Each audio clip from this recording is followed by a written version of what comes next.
The Helping Our Peers by Providing Empathy program, also known as the HOPE program, is celebrating its 15th anniversary this year. This means 15 years of providing assistance to those who have lost a loved one in the Canadian Armed Forces.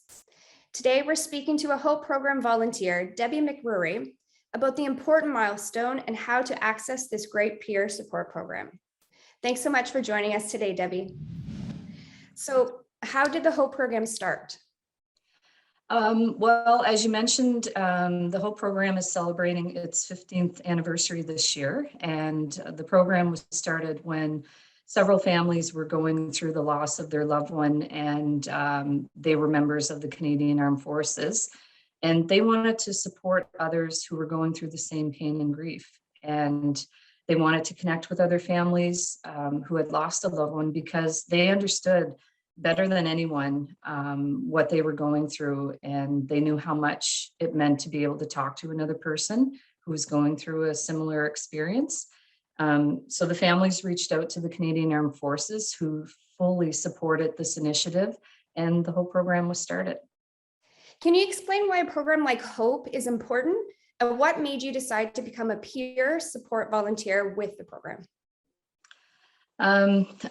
Grief can be overwhelming, and friends and family try to help, but sometimes they just don't understand what you're going through.